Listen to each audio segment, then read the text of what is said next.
know. I remember in the trial they were like, he was supposed to pay a certain amount, and then he just came with more Hold on. and gave them more Let's because he see. was How like, I'm far a did I bribe. get? Pretty far. I'm gonna wind this and turn up the speed on it because not that I listen to Toure often. He is just really a character. But I'm going around and checking out random uh, thoughts and opinions on the documentary that I have not watched yet, and I'm gonna give y'all a really good reason in a You minute also. as to why I have not watched it yet. First of all, I can tell you straight off the bat, I don't like doing what everybody's doing when everybody's doing what everybody's doing.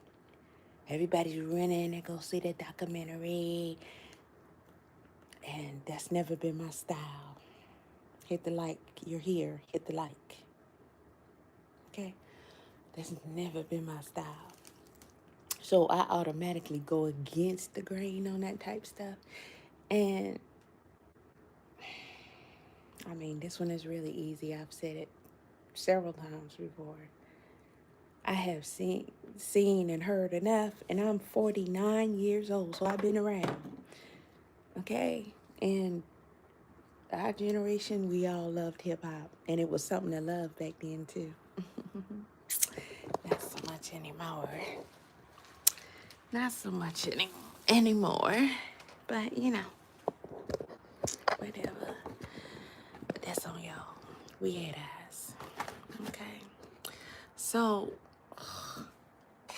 the brightest light, the wrong light, too much light and all that. Because of everything that I'm doing. So, I mean, I just it might be. Oh, okay, so it is a few things in there that I haven't seen. I'm kind of sore from my workout, y'all. My quads mainly. So I probably it's 4 o'clock before I get busy. Uh, do some mobility activities, some stretching or something, some roller or something, cause I did go kind of hard on the quads. So, Toure and um, his compadre there, who I think is a regular, because I know I've seen him with Toure before. And Toure is gay, in my opinion. He might not say so, because he did this weird thing where he is adamant that he knows what being gay is or isn't. And what he says is that P Diddy is not gay. I mean, you going by your opinion. Everybody got their own definitions and opinions nowadays, and that's cool. You can do all that, sir. But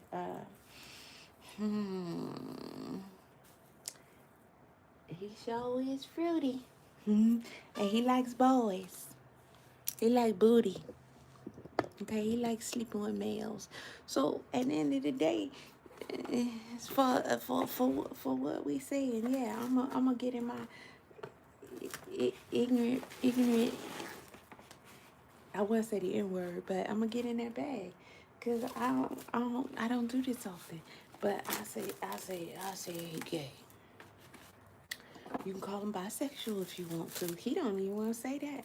He just say he enjoy men. So okay, we don't know anything about boys definitively, and I vote for leaving Justin alone. So there's that. But he liked men's booties and men's mouths on him and other stuff. I don't know what else they do. It's probably really freaky. Um, he gay. He gay. But Tori is saying some interesting things, and I've heard some things that I disagree with. I heard some things that I question that side eye. And I'm gonna hop in that comment section. I did go in the comment section, and a lot of people coming at him, kind of hard about where he going with this, and some of them say they ain't coming back. So I think we on the same page about what's going on over here. And listen, I don't know if y'all knew the Tory or what, but he always been that type of, you know, he always been that type of, you know, uh, with your gay ass. Cause ain't nothing wrong with it, but I'm saying he just don't like to say that somebody's gay when they're gay. Thank you for hitting the like button. How nice of you. So listen to Tory and his own boy.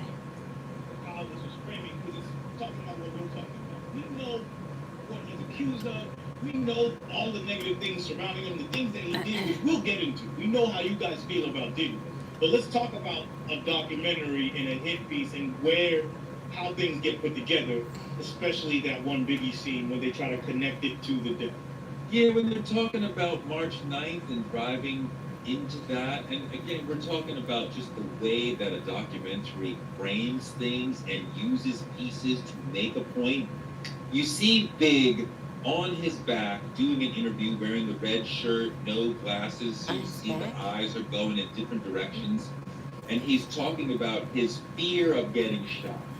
He's talking to me. Was that necessary? We were at MTV News, and he's talking to me.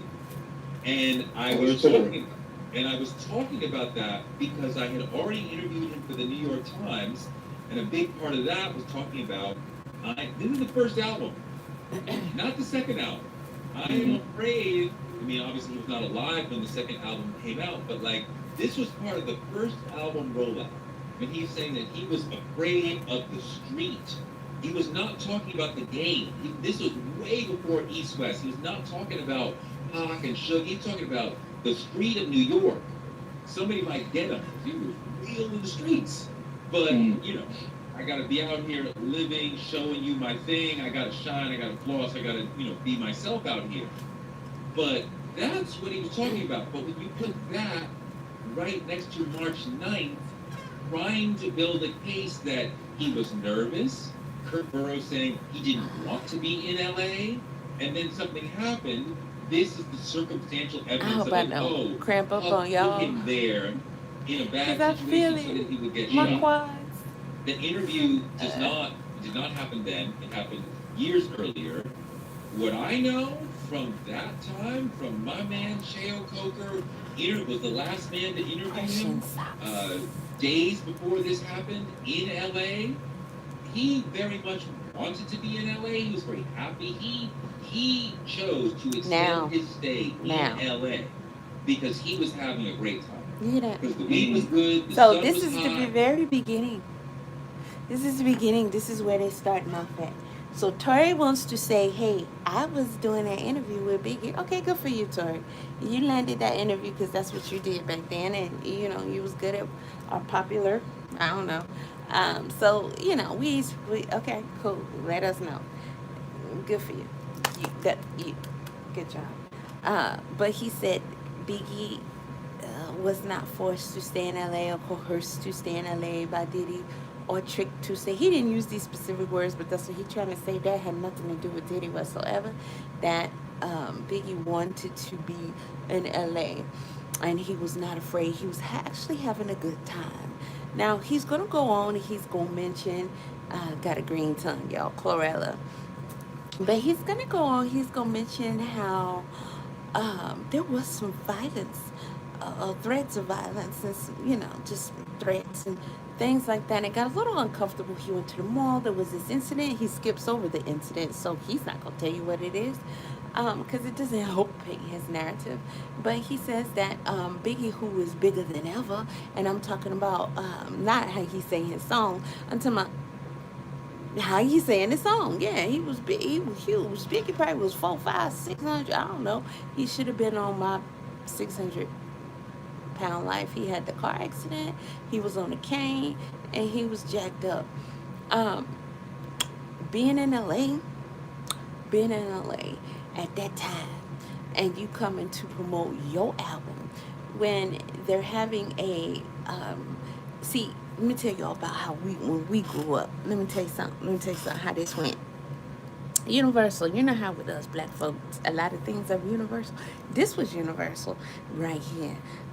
We went to school, and it's this street and that street, and they don't like each other, so they banging, they banging. That block and that block, they don't like each other, so they banging. That hood and that hood, and most of the projects, they don't like each other, so they banging. So it's not just a blood or a crip, although those same thing, or whatever other gang that may be around or you may be a part of, associated with, or know about, is it's always some kind of beef somewhere with somebody, and it's very common. It was very, very common. Okay, I'm talking about super common. So tag on this East Coast West Coast beef and all the other personal issues they had mixed in with the beef, and the LA New York, East Coast West Coast, but specifically LA and New York beef, and then the Bloods, the Crips, the whoever. We can just keep going doing this all day. That shit was pretty kind of big, and it was mainly centered around who, just for commercially, it was mainly centered around Tupac and Biggie. Why? Because of P Diddy punk ass. We know that because P Diddy had Biggie shot 5 times. He was trying to have him killed, but he had him shot. He shot 5 times. They got 5 shots and they ain't stopped me. And Tupac said all day, every day, it was Biggie and Diddy. And what did Biggie have? I don't like Biggie. I never liked Biggie. Never. Trash. But I think that was more Diddy at that time, and I could be wrong. But I'm gonna go with that. Probably was Diddy. Okay, he was trying to get rid of Pac. Um, didn't work. But Pac said, "Motherfucker, y'all motherfucker shot me, and I'm not letting this shit go." And it kind of brewed from there, and it got pretty darn big. Now, Tupac is gone. Somebody eliminated Tupac, our beloved Tupac, everybody's beloved Tupac, Tupac. All right, and Tupac has been hollering this whole time. My boy Biggie betrayed me, and P Diddy. They had me shot. They wanted me killed. So they're gonna be like number one suspect.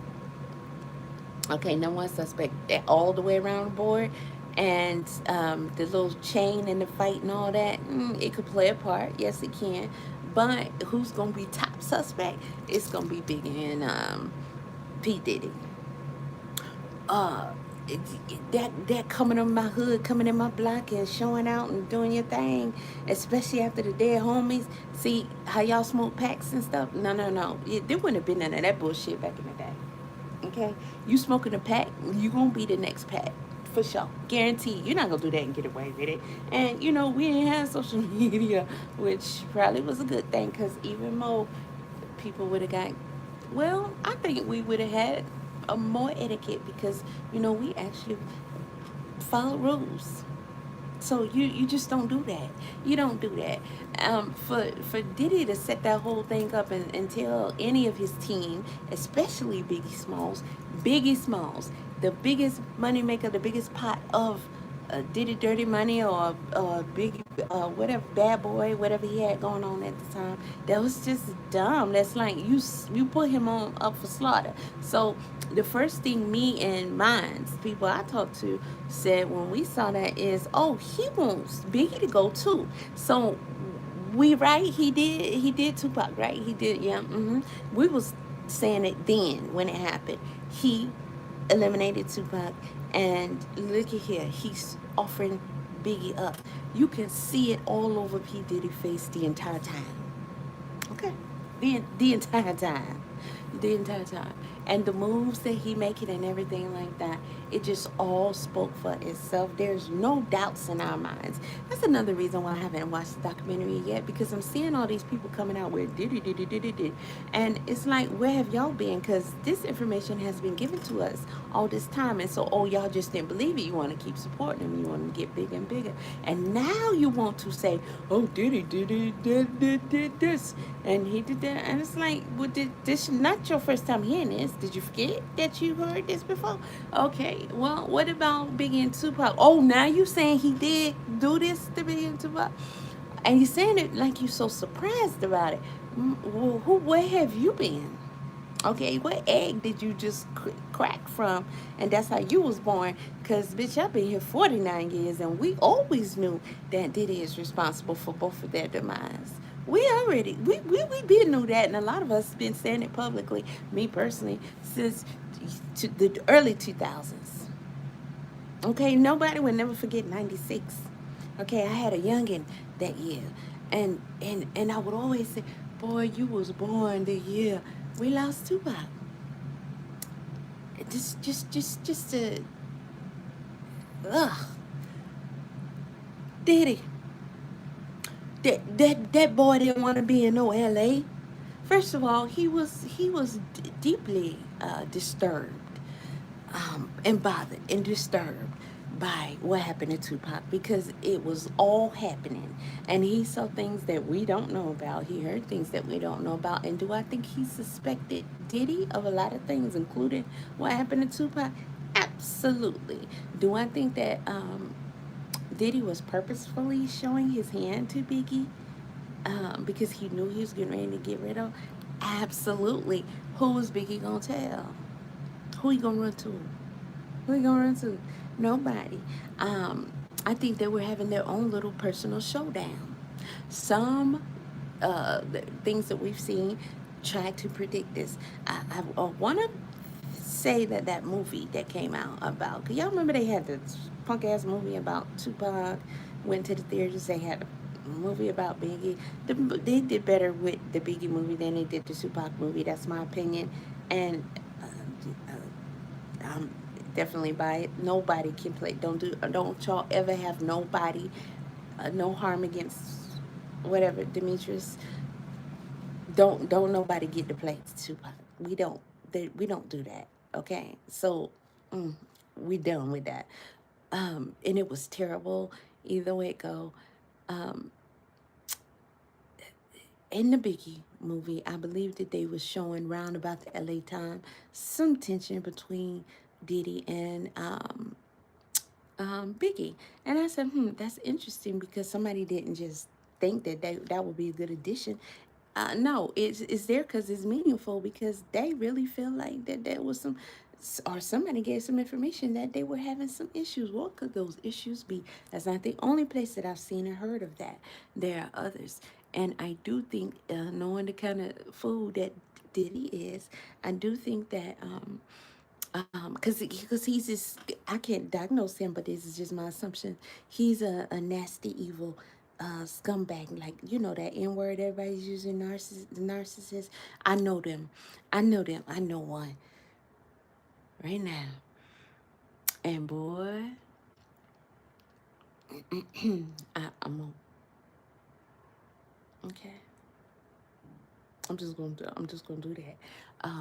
And they can be. Oh, they are so. Mm, they are so. They're so. But I think what Biggie did was let he allowed himself to be underestimated, and he underperformed, and that's what happened. I think he absolutely knew by that time pretty much who he had been dealing with this whole time. And I don't think for 1 second that he wanted to go to LA. I do think in that movie they kind of portrayed it kind of like he really kind of like, y'all make sure y'all hit that like button. What I'm saying, like, hit the like. I don't think they should. I think they showed that he kind of was like hesitant about going to LA and doing that.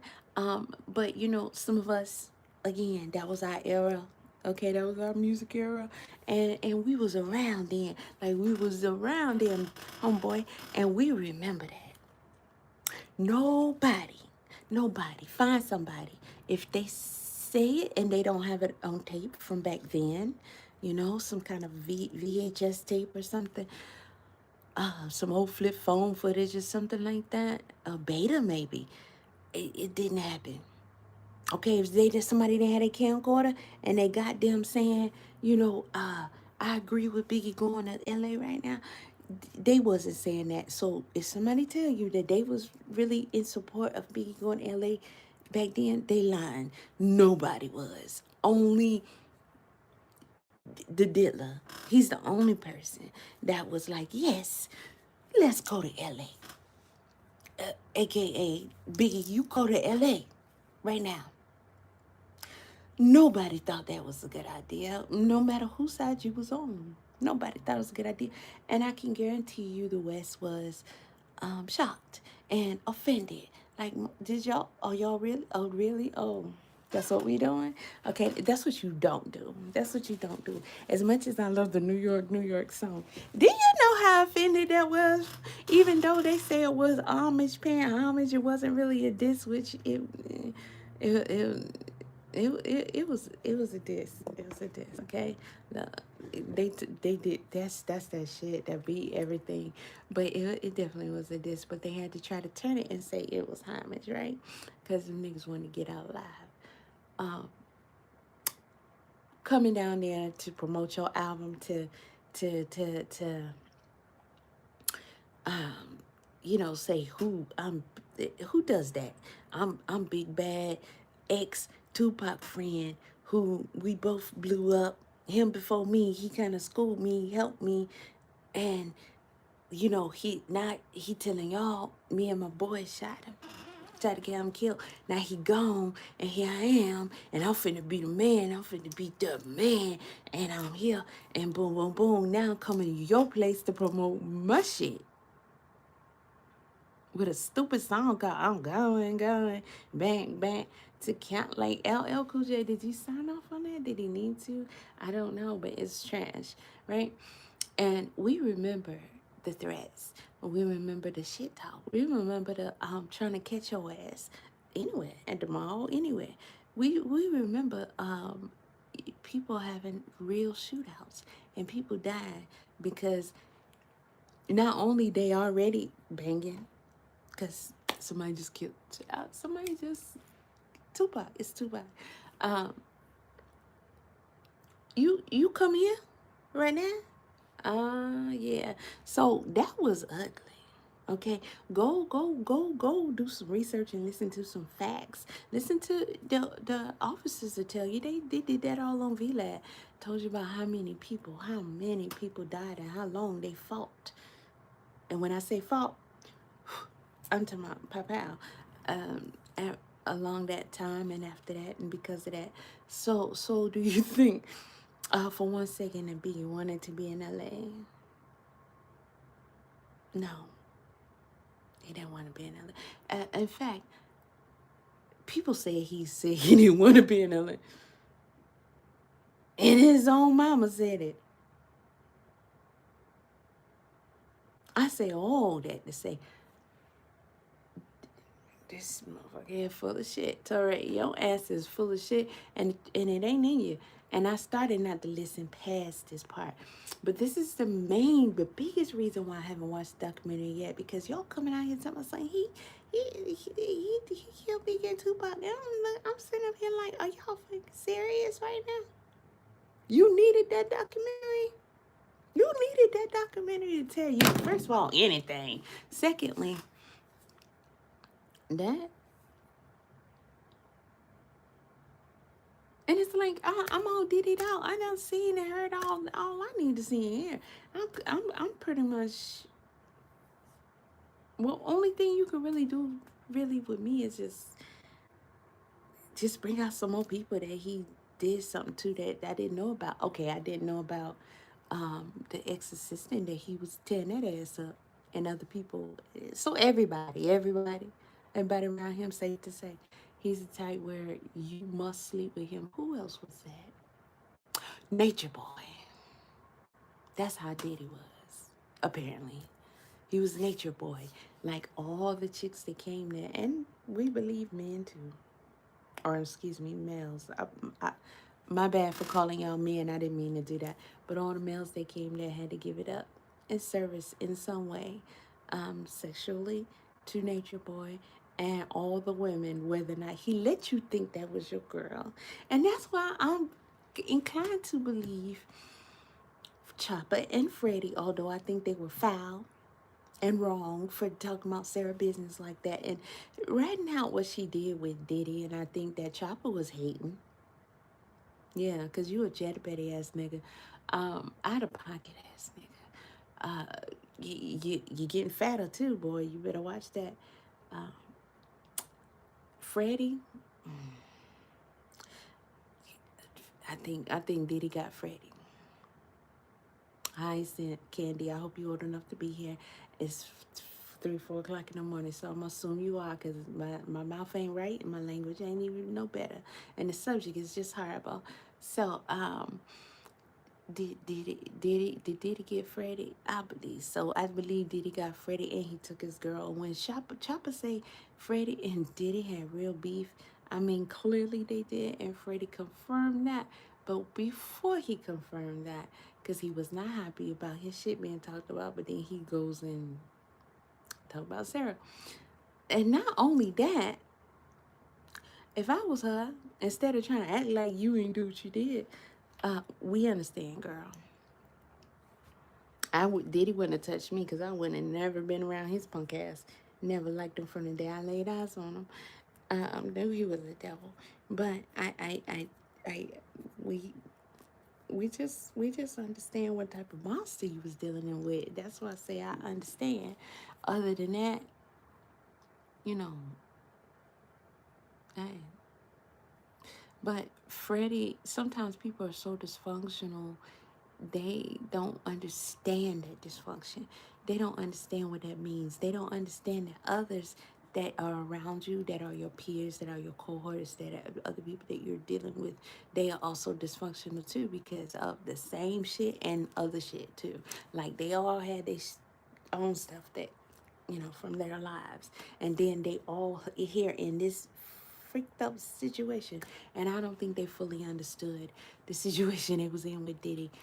Because Wusa, why would you go and try to be with Diddy and think that that's gonna do you anything when you watched artist after artist after artist after artist after artist after artist after artist after artist after artist after artist after artist after artist after artist have the same results, including DEATH. Now that wasn't so prevalent to the masses until later on, until people started putting stuff together on him. 50 was telling us all along, Toure, you can't hate on 50. You feel like you would did better, you should have did one. And it's never too late, because if you we're diddied out, believe. And what more can you say? You're gonna have to come up with something new. You're gonna have the actual tapes of him and his mama getting it on. Okay, I need that. Oh, and the twins. Cause do I do I believe, just like other people, that he be messing with his own children? Yeah, my parents and children, yeah, all that, right? Okay, past that, he got money and power, so he's looked at it in a certain way. So that's also gonna affect the way that they see him, right? Okay, past that, I don't see any one of those children, and I'm talking about the 3 from Kim. I don't see any one of them ever, ever investigating what may or may not have happened between Diddy and Kim. Did he eliminate my mother? I don't see him ever doing it. I don't. And that is very concerning. And I think that extra thing, um, it, yeah, you're not going to tell me he ain't mess with them children. Y'all talking about he shelters them from what? From what? How, Sway? When this is your life, this is your lifestyle. Listen, this is this nigga lifestyle. Like Toure, he say you not gay if you just like to occasionally have sex. First of all, this wasn't on no 2 occasions. That's what kind of occasions we talking about? That's day day and night. You remember the song? That's the occasions he's talking about. Well, that's all the time, baby. He got ass and more ass. He took ass. Okay, and homeboy said he was assaulting him and the rest of the staff. Grown ups? I'm sorry, y'all put too much in worldly possessions because, baby, I would leave this MF for here. I'm talking about the whole earth. I would gladly make my exit if that's my choice. If my choice is, yeah, I got to let you, whatever the fuck you trying to do, and I'm against it, and it's me, it's my body. No, fuck all that. I'm gonna take. You want to go with me? Cause that's what we looking at right now. But I holla, and I will be out this motherfucker. But this dude is over here hating hard, hating real hard. He hating so hard. His coworker is kind of like, eh.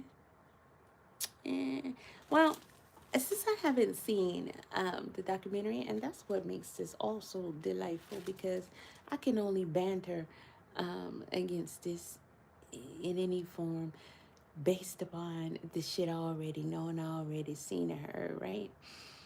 I cannot go toe to toe about the actual documentary because it's a documentary.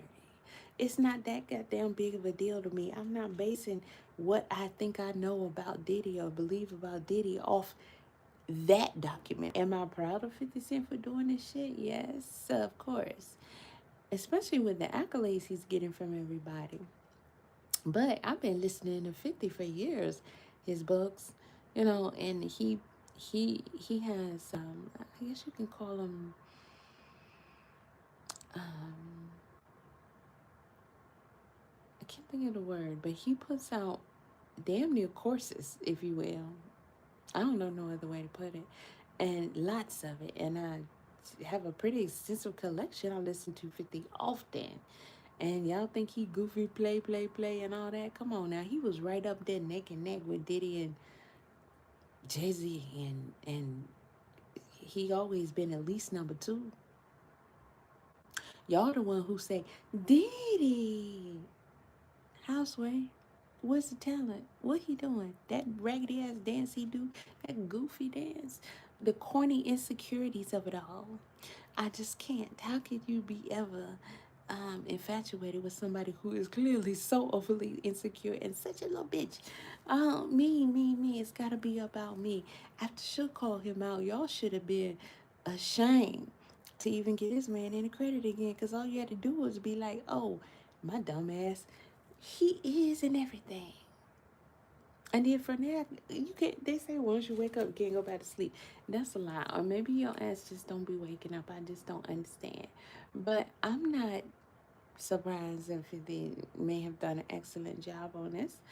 Not at all. But there's.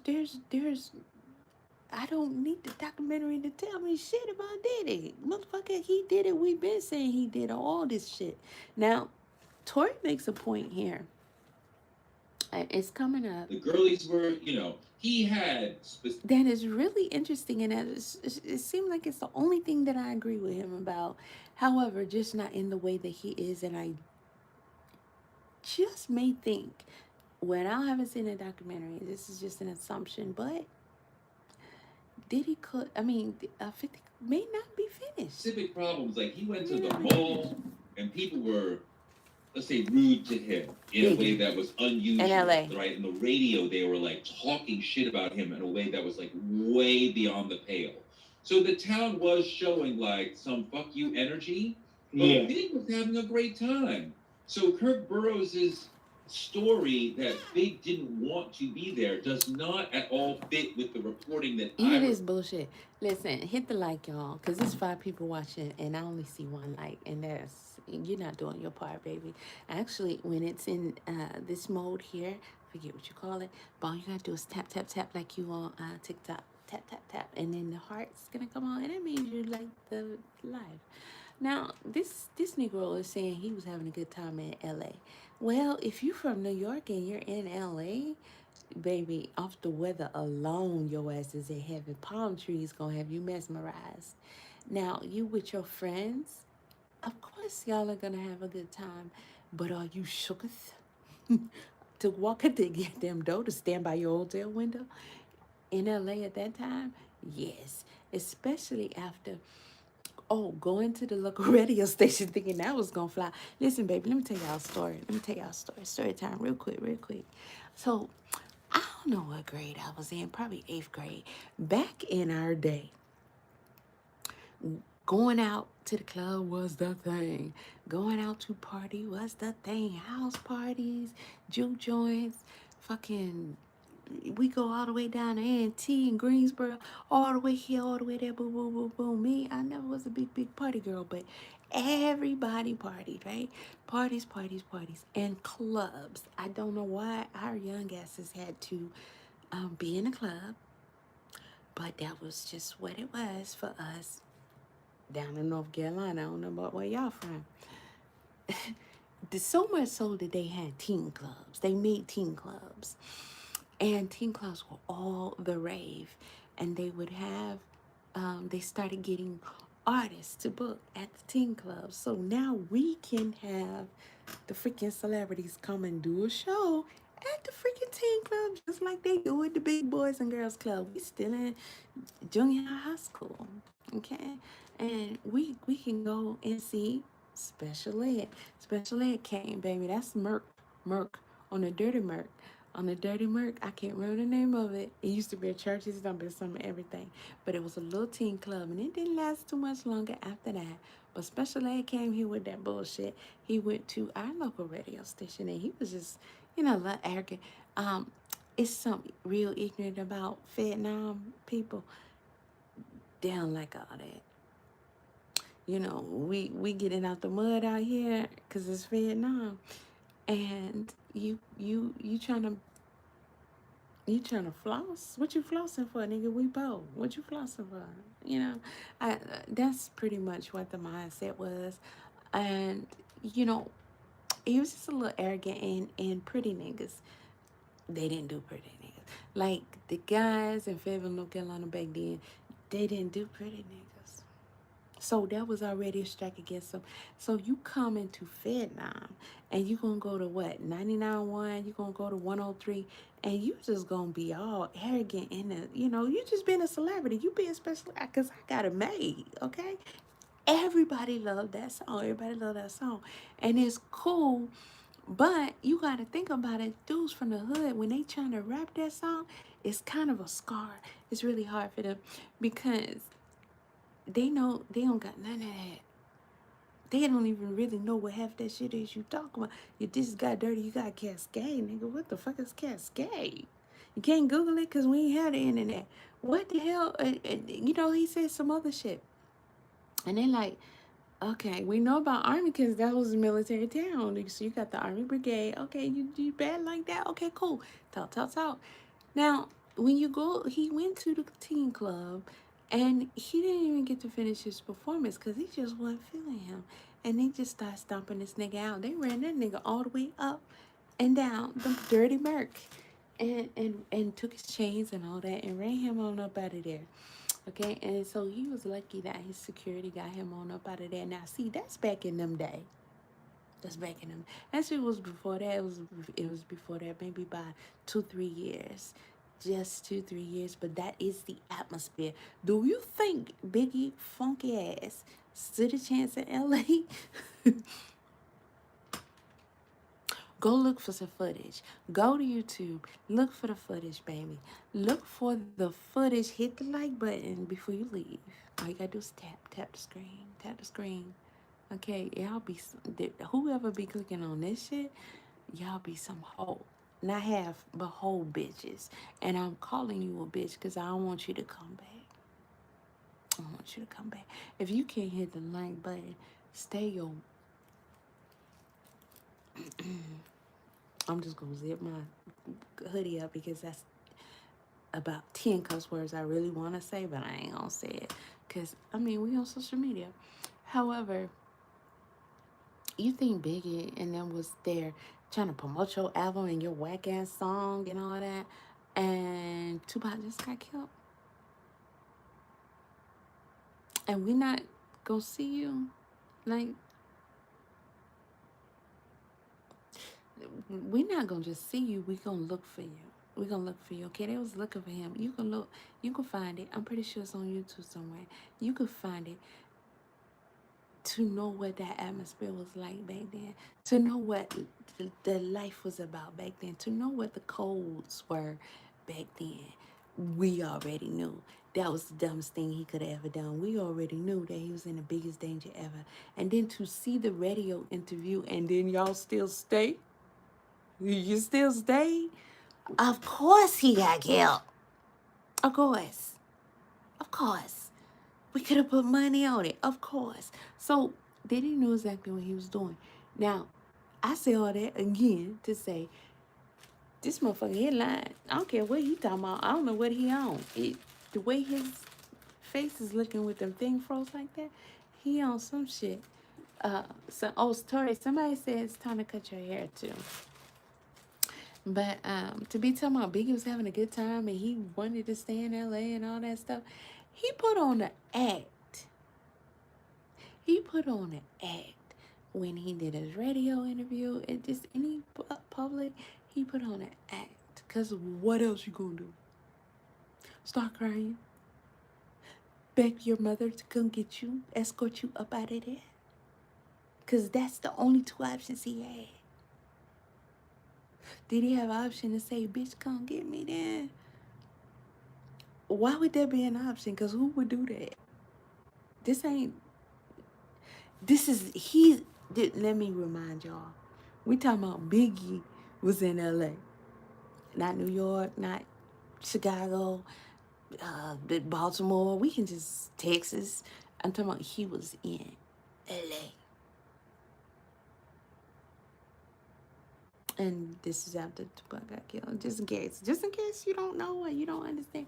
And he's saying, this motherfucker here, he's saying Biggie had a good time. He was having a good time. He happy to be there. He was having a good time. He stayed longer than he needed to because it was a great trip. Doing an interview wearing the red shirt, no glasses, so you see the eyes are going in different directions. And he's talking about his fear of getting shot. He's talking to me, right? We were at MTV News, and he's talking to me.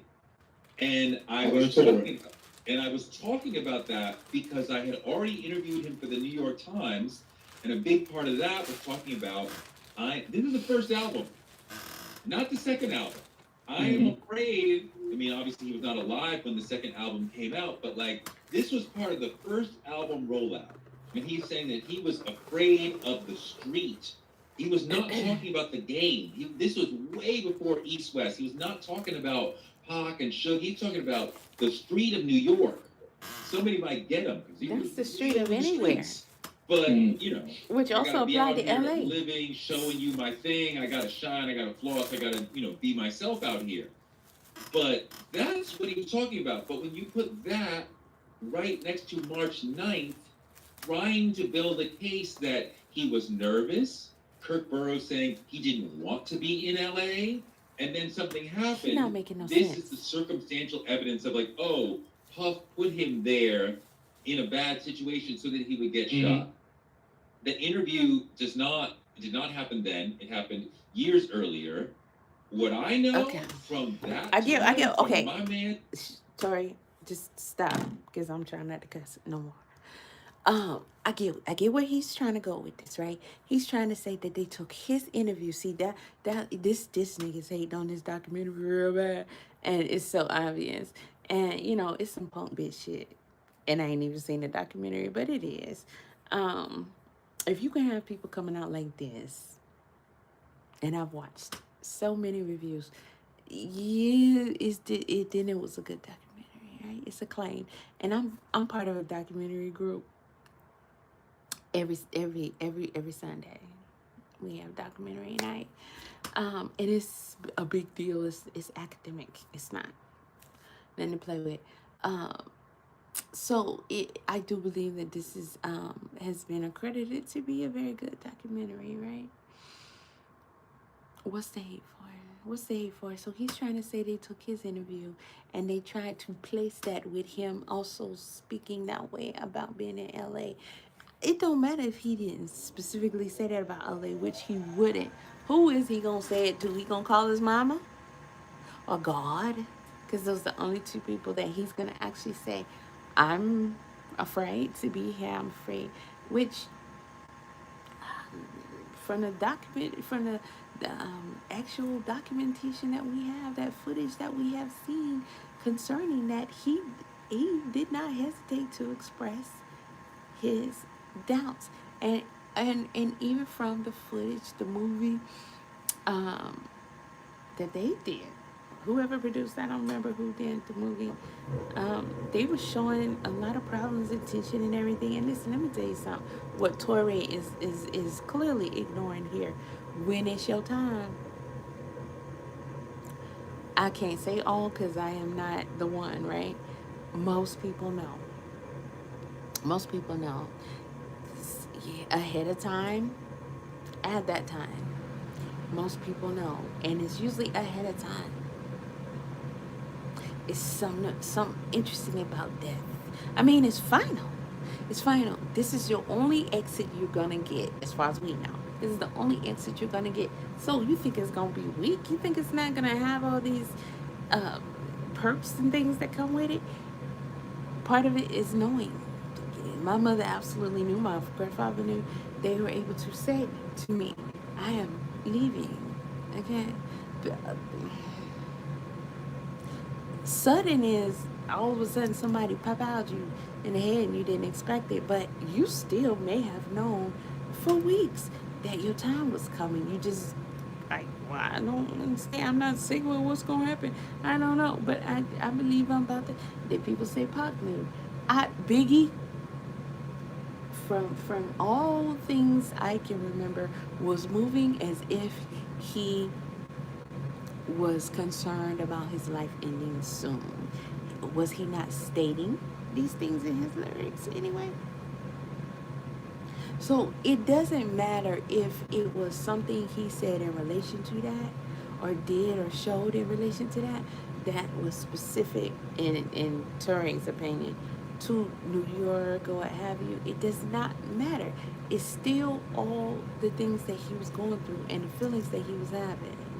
Okay, it's not like it's gonna come spelled out to you, but however, I'm pretty sure he knew with everything he's been feeling and dealing with, going to LA. Oh, this probably was what how it's gonna go down. But do I think he absolutely knew his time was pretty much up? Yes. I mean, who's doubting that? The music says it off top. The album covers, the title says it, and that's all he talked about. Him and Pop. I mean, that's how powerful words are. He knew. He was scared. It doesn't matter. Okay, it was your interview. What did you do, nigga? He was talking about blah blah blah, and it was way before blah blah. Again, what did motherfucking do, nigga? It still applies. You ain't that bright, Tory. Your ass ain't that bright. I'm gonna tell you that now. Michelle Coker You ain't that bright. was the last man to interview him days before this happened in LA. He very much wanted to be in LA. He was very happy. That's the dumbest thing ever. Chose to extend his stay in LA because he was having a great time. Because the weed was good, the sun was hot, the girlies were, he had specific problems. Like he went to the mall and people were, let's say, rude to him in a way that was unusual. Right? The radio, they were like talking shit about him in a way that was like way beyond the pale. So the town was showing like some fuck you energy, but Big was having a great time. So Kirk Burroughs' they were showing some story F you that energy. Big didn't want to be there does not at all fit with the reporting that I remember from that time. So the notion that Big was placed there against his will, or sort of coerced to be there against his good wishes or his intuition or anything like no. That's the thing about documentaries, and if you're a writer, I feel like you understand that these things are written, and when you're a writer, even if you're getting information that are true, like Malcolm Gladwell, for instance, in writing Outliers. You take the Beatles, you take this, you come up with this 10,000 thing that you heard from somewhere else, and you make all these things connect to make this larger point that you want to make. And sometimes people don't get that. And no way we caping for this nigga, by the That's way. not what a documentary is, by the way. Recognizing So this I don't know documentary what he film just as opened what his it mouth is, for. and how it's painting this picture and taking certain ideas and compiling them to kind of create this narrative of how he was a bad guy. I think we recognize that this nigga did foul shit. It's the way that this documentary is expressing it is interesting. One of the things. Go ahead. No, I'm just saying, but Go ahead. some shit from the documentary that was the found footage, not found footage, but the footage that they bought off of the guy before he got arrested. Some of that shit to me, just how he was acting, I'm like, nigga, you just look like a nigga lying. The let's call it the 6 day, 5 day, like that's what it was, the 6 days and 5 days before the arrest. You saw that as evidence of guilty conscience and fear of what was going to be found out. Just from the little clips I saw, that's what it was. This gets to authenticity. We are deep inside. What else is it, here. Toure? Like, He always want to try to sound deep, like, but he ain't deep. Oh my God, how does 50 have video of Diddy in private moments? And He ain't deep. He ain't deep. Every time I click on this like, dude's shit, it's a disappointment because he always want to sound so profound and so deep. And then so I'll be like, okay, I'm gonna give him a shot. I'm gonna give him another shot. I'm gonna give him another shot because I'm Sapio. Okay. He was like, what was one of them? Why I don't like Drake or why Drake don't like me or some shit like that.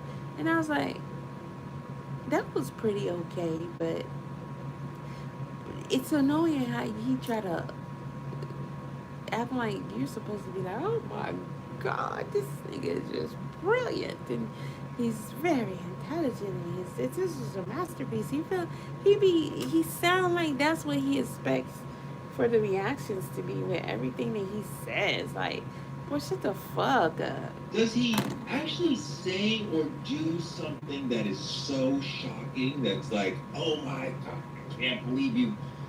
Does he?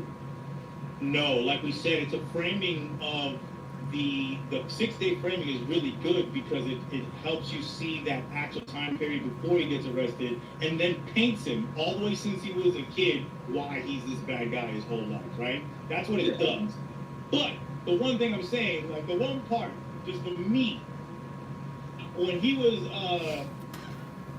when he brings up Don, who was in Dirty Money with him, and you see him in right before he goes in, he brings up Don and goes, hey yo, remember Dawn? I'm starting to get hot now. The more I put on, I'm starting to get she's hot. suing now too.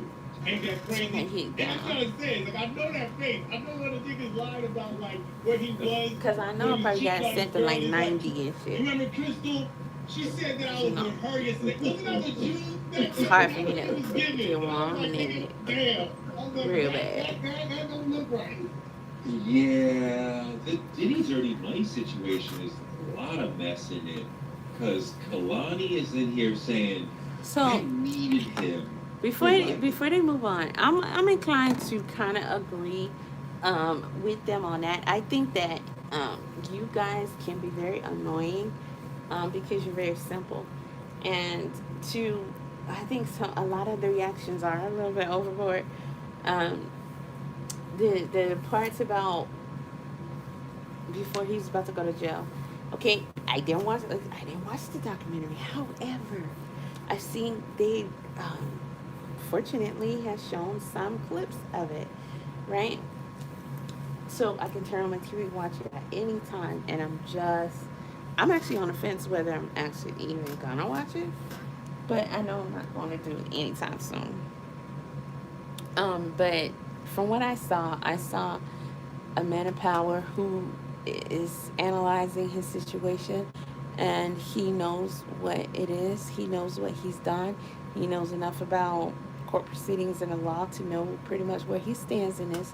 And the last thing anybody want to do, much less somebody who's used to being in power and out and free and in control, is want to go to prison, want to get locked up, want to have anything knocked down that you put off I mean, look at all Diddy has done to get to where he's at. He don't want nothing taken away, as he shouldn't, and that's to be expected.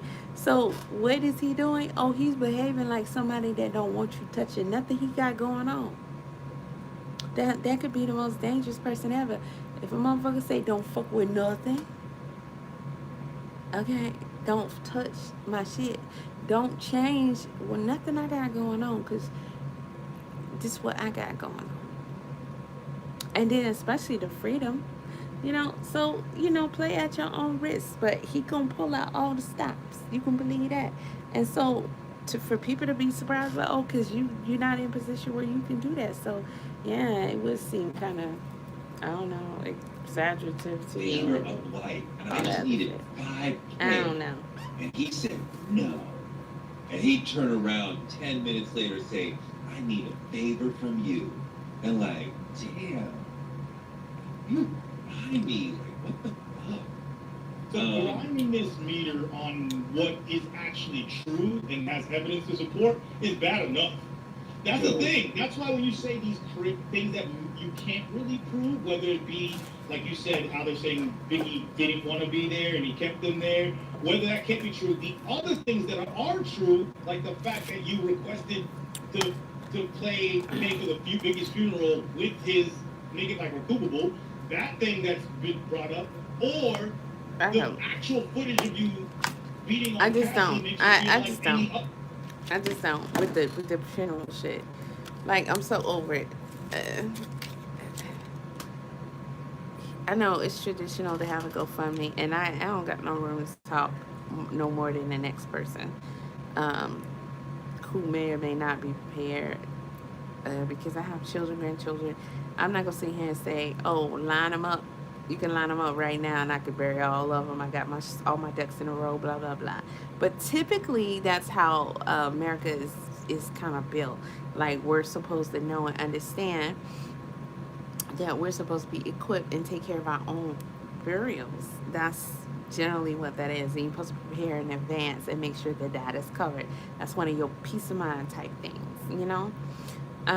We missed all that for the most part as a people in, finance 101 or whatever, because most of our peoples just, they did not do well in financial literacy or teaching us really much of anything that they should have. So we kind of missed out on those classes. But in general, guys, yeah, you're supposed to pay for your own shit. Is it uncommon for something like that to happen? Absolutely not.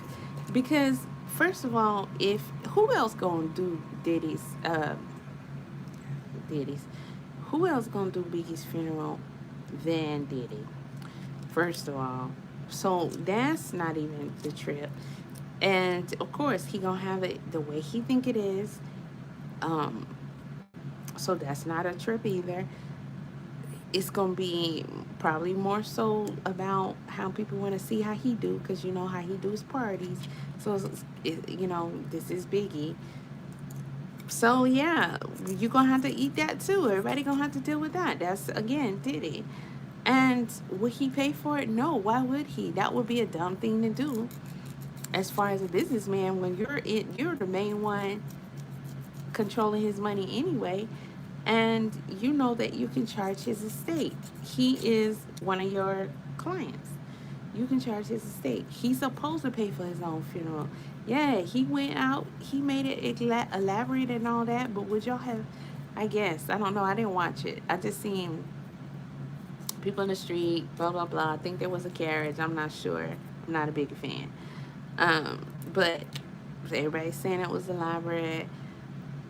Would y'all have complained and been disappointed and it been unacceptable if it wasn't? People would have been in his ass back then and saying, "Nigga, you feel Biggie," if he would have came out here and played games with that funeral. And then again, this is Danny who throws parties.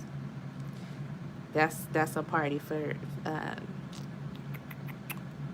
this one fit? It fits, I think, almost. Yeah, that's a party for Biggie going home. So he not getting ready to mess that up. And Biggie's gonna pay for it. And to me, that's to be expected. I don't see why y'all. Oh my God, he charged him for his own funeral. He made Biggie pay for his own funeral. First of all, Biggie fat ass supposed to pay for his own funeral. Okay, that's the least he can do. All that he left behind lyrics that are just like take that shit out and up out of here. You could have took that with you, Bo, and erase. Get your Men in Black pen out and make us, like we never heard of you. Cause terrible, just terrible. Yeah, he could pay for his own funeral. He's big and motherfucking smalls. Other thing that you did to a woman is possible. When you throw them all together, it's like it makes other things seem true or can be true, but everything needs to be proved. When you get Aubrey O'Day, that was a heavy moment when she's reading the account of what happened to her that she does not recall. And she's like, I don't really know what to do with this information because if I challenge it and find out it didn't happen, then I screw the actual survivors. But if I challenge it and find out it did happen, then that takes me in a whole other direction. So how do you find out like, it did, and it did seem a little heavy to have her reading the stuff about herself. When she's reading it, she's like, I don't know this happened. Yeah. And I felt like kind of cringy of like, wow, like you guys are pressing her to read shit about herself. Pressing her? No. I didn't watch it. I thought that was very wild. So maybe somebody was like, this there pressing her? And then in real time. Because is she not a grown adult? Is she not a grown adult who chose to participate in a documentary and read it knowing that she was reading a statement written by a chick who says she saw what happened to her that she doesn't recall or know that happened to her? So who was pressing her? Was there someone there pressing her? I don't know. I mean, I kind of doubt that. And so I'm trying to figure out.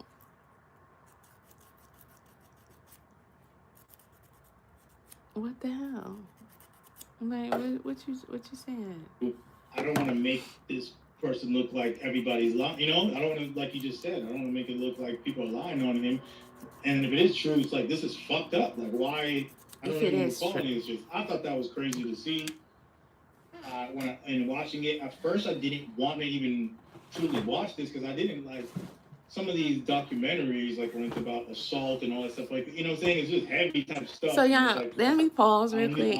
So I did get one hat done since the last time but I'm getting ready to duplicate this and make it a little bigger. So this one would be like if I had less hair on my head or it's in a ponytail or something, but it's a bucket hat and it's a floppy hat and it is I don't want to say fur. This is more like fleece, if you will. It's more like a really thin fleece. Now the inside is lined and it is just a standard cotton lining, okay? So it's just a standard, right? So I can put it on, but it's going to be really, really small. So when I make hats, I have to make different sizes for me. Because clearly, there's going to be a difference if I have this one on or another one or whatever. So it's super small, but this is the general idea. And yes, it's a bucket hat, but I got the floppy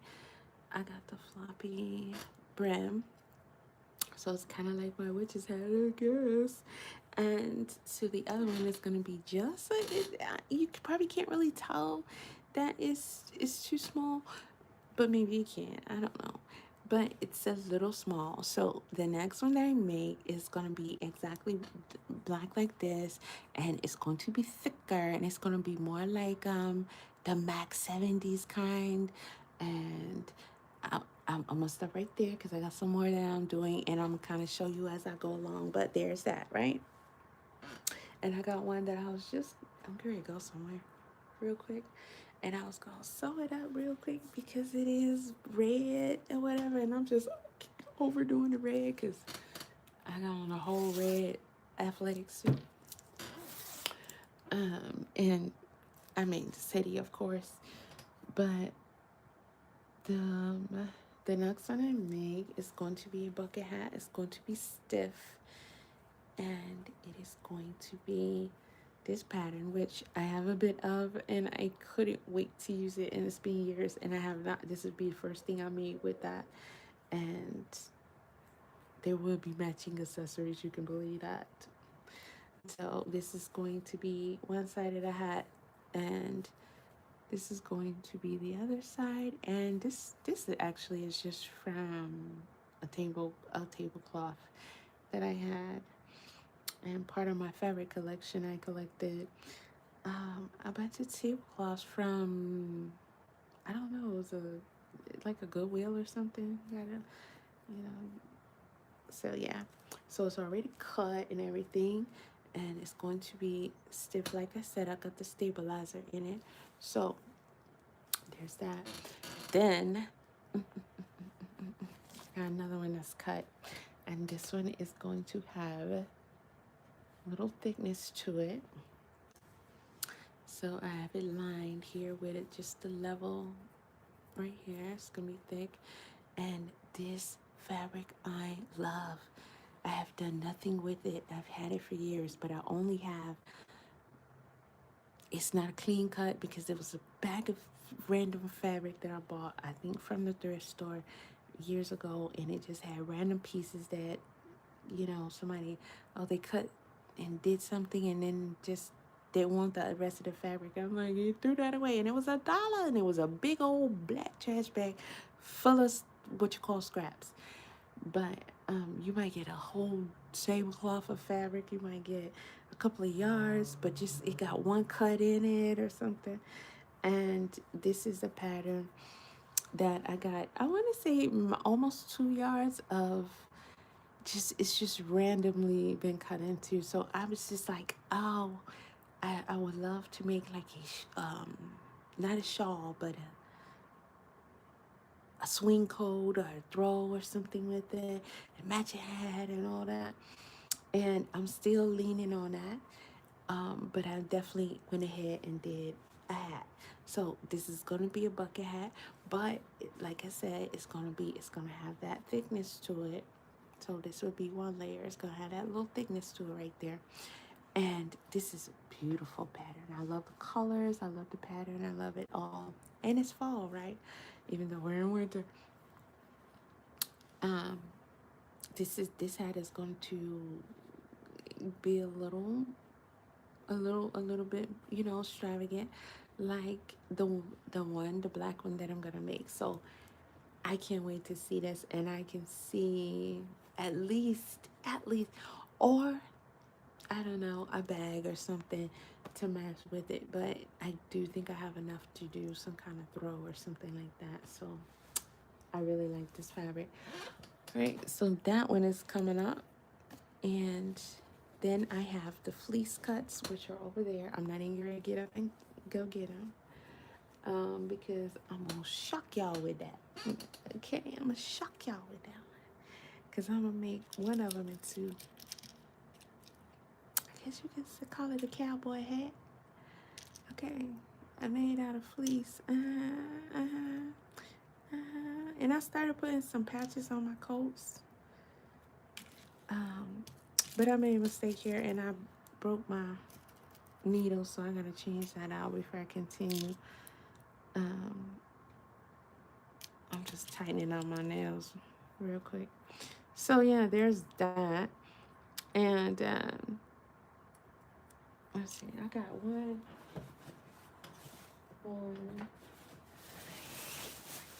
this coat. It's not easy, because I gotta do the whole, get the coat under the machine, because I'm not putting the patches on as I make the coat.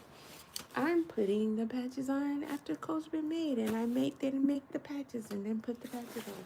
So, and it's reflective. I put the glow in the dark fabric. So this one I did manage to get on in the back, and it says adventure. So you can see pretty much that, well, you probably can't, but there's going to be a theme for each coat and jacket. and I am going to be doing 2 coats, 3 jackets. No, yeah, 2 coats. I got my long black one. I'm gonna put some patches on that one, and I got 2 jackets. I'm gonna put patches on as well, and finish this one up. So this one right here says adventure, right? So I was able to get that one on, and so you can't really tell, but all of the fabric around here is the reflective fabric. So it's going, when it hit that light, it's gonna glow in the dark and all that.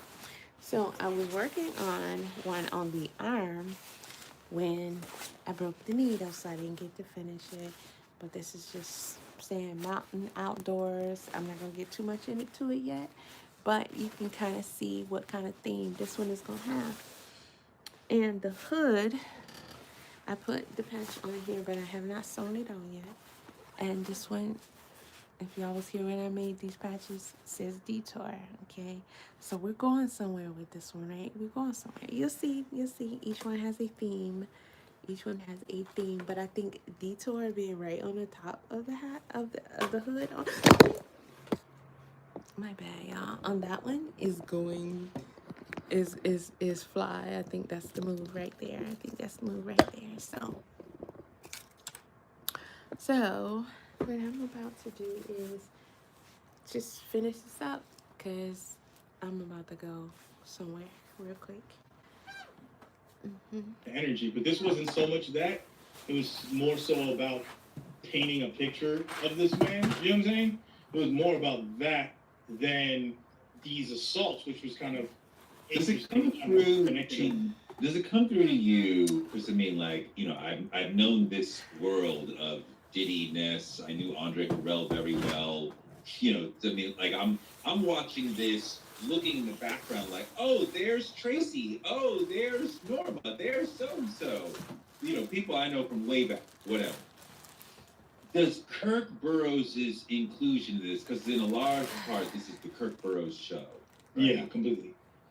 Does the gravity of him as somebody who was there at the very beginning of Bad Boy and was critical to that, does that weigh on you on the seriousness of what is being discussed and what we're learning here? Because having him be behind so many of these things is really powerful. Very, because you're talking about, wasn't he cool with him as a kid? Yeah, he knew him younger. He's there day one. I'm talking about like they were 11 or something like that together, and then this person is part of your company, had a stock stake in your company, so it's like that's weighs so heavy. The thing is, like you said, this is still Hollywood, right? And it's still a business, and this is a documentary. So what I take in versus how I think everyone's perceiving this, I feel like it's two different things, because I know that certain things can be true and certain things can't. And if someone has an agenda to try to make a larger point, they might just rack all these things up. But I think enough things are true, it doesn't matter anyway. That's my personal perspective. But so not about true or not true is what I'm trying to say. This is not about it being true or not true. It's more so a documentary is supposed to be about what's true. This documentary, and I feel like everyone comes from this documentary be like, "Fuck, this nigga's a piece of shit." Like, and it feels like he's calculated, like a calculated monster. You know what I'm saying? Is what they're trying to make it seem like a calculated monster. I feel like the calculated monster is real. I also feel like I can and have made the case for that more effectively than this doc has. You know, but you know. So basically, he's saying he could have did a better. He could have did a better job. Let me cut you off real quick. The reason why the doc you should have let him flow. Underground that we could bring up and you'll bring up before is because Biggie and Tupac. That's such a big cultural moment. Jennifer Lopez, the shooting that happened with Jennifer Lopez, such a big cultural moment. What's happening with him now? Now you connect all those. People are remembering, like, wait a minute, this thing is tied to all these huge.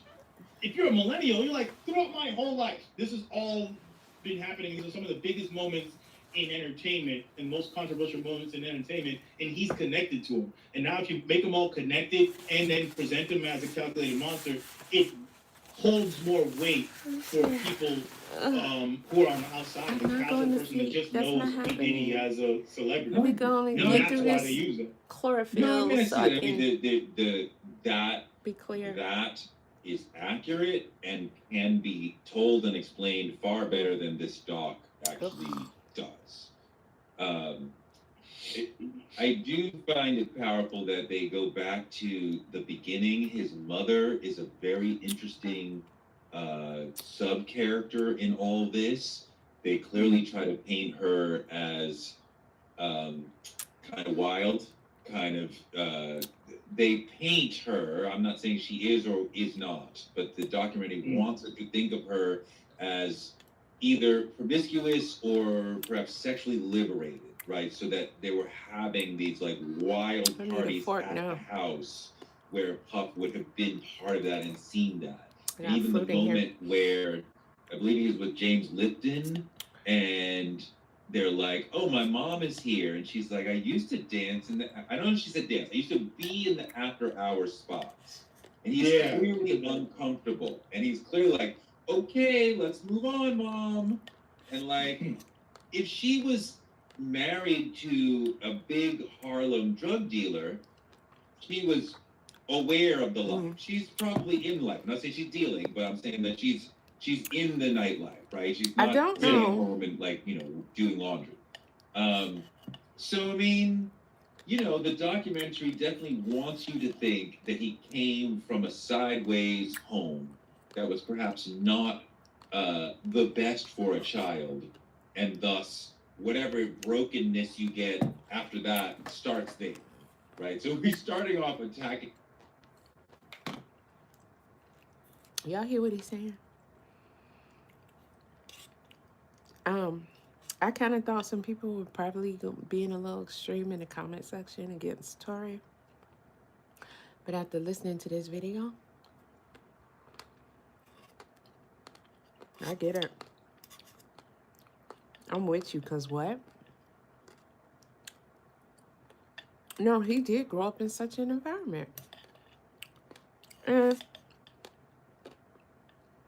here's something else that may or may not have been mentioned before, but so far I haven't heard it. But that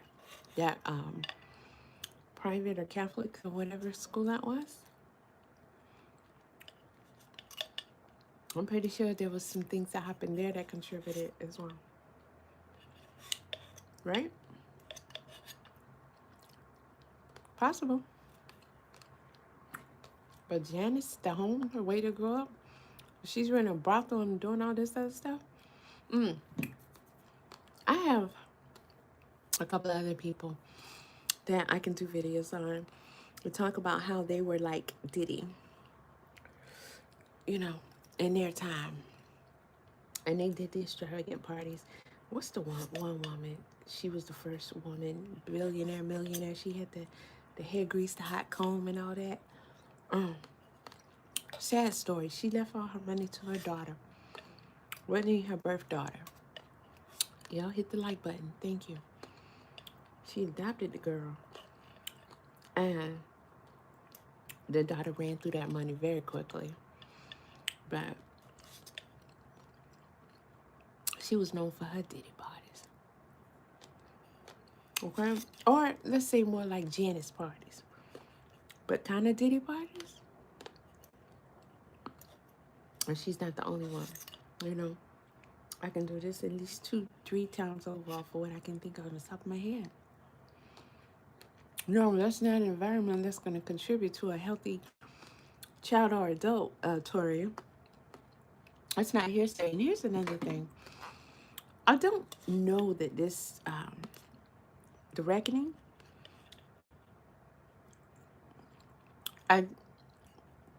these are organic blueberries.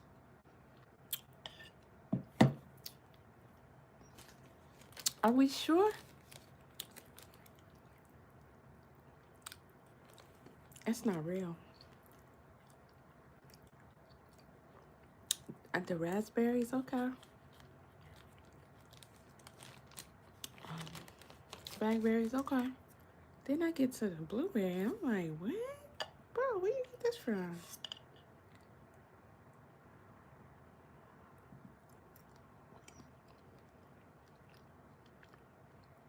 The texture tells me that this is not a blueberry.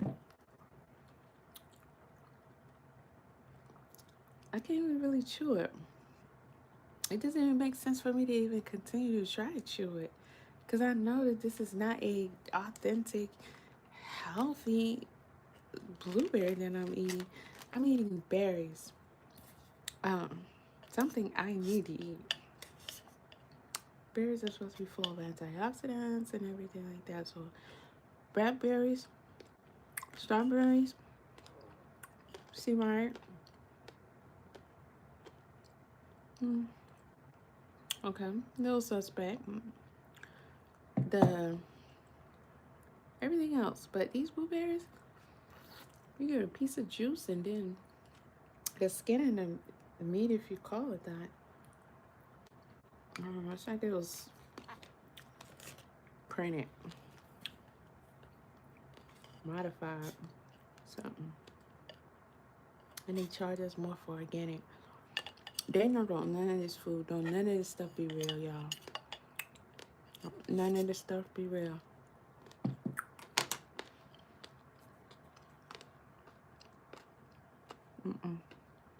Now those don't even taste right.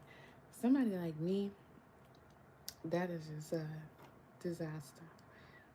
Yeah. Anywho, but I don't know that this should be called a documentary because a documentary is supposed to be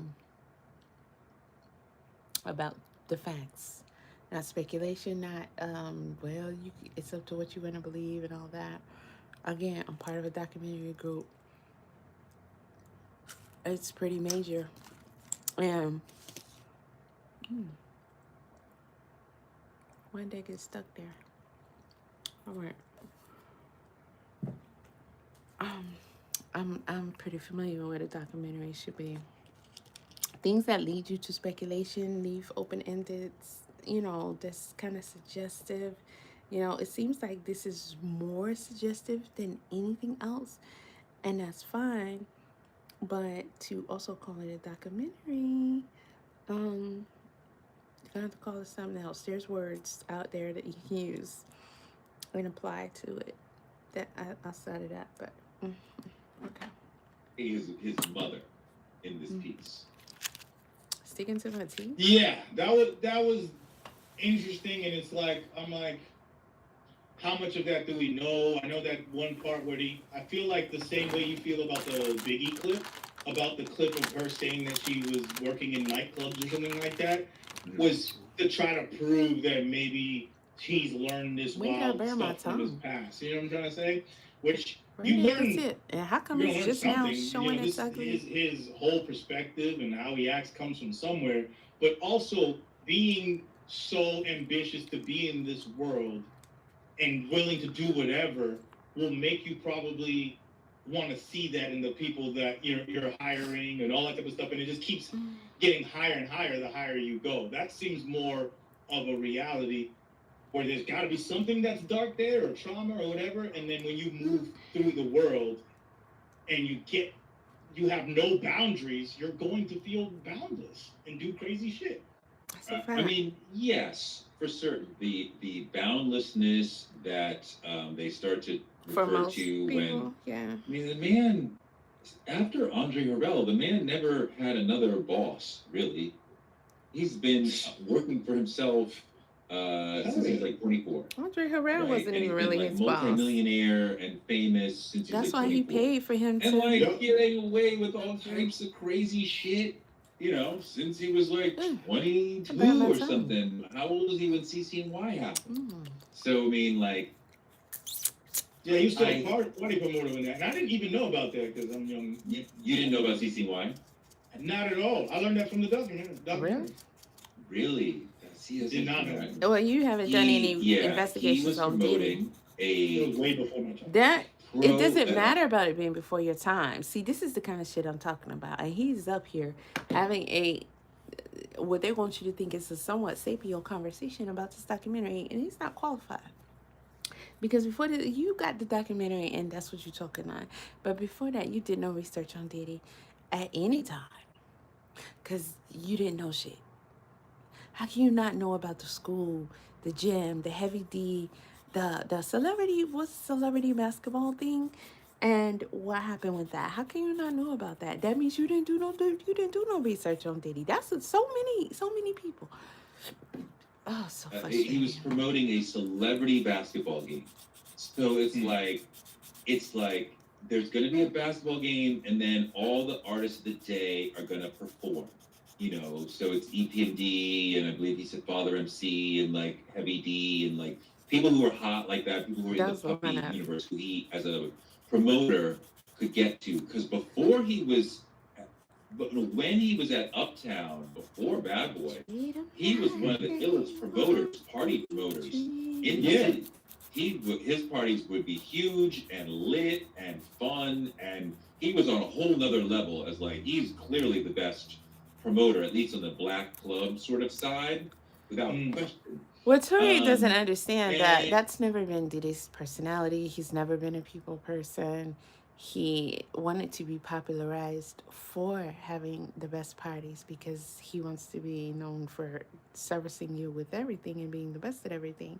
But it was a brilliant marketing scheme set up by Diddy to come to you with the bullshit. and yeah, it's kind of becomes an undercover concert, right? Like we're gonna throw a 4 or 5 artist concert real quick, and each person's gonna do 1 or 2 songs while we're doing this basketball game, and I think it was like a 2,300 person venue, and it was something like 5,000 ticket holders showed up one way or another, and I think they oversold the thing by quite a bit.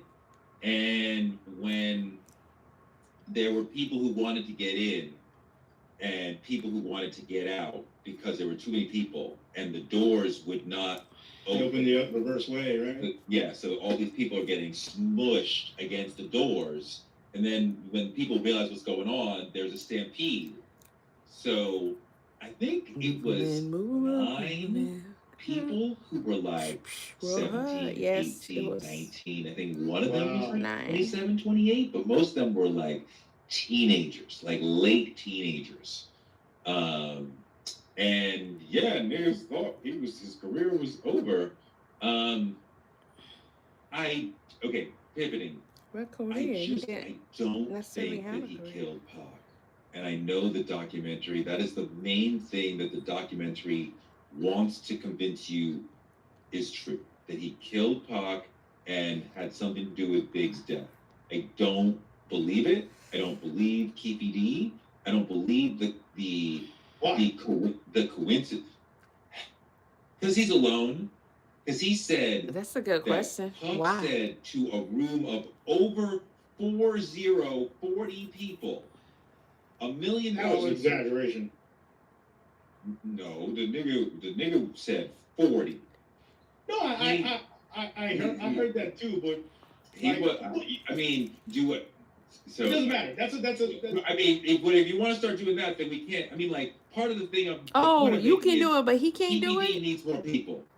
Come on now. He's alone. It's not just him, Orlando, and He Puff. can say that he thinks it's an exaggeration. You're saying you think this and that is this and that.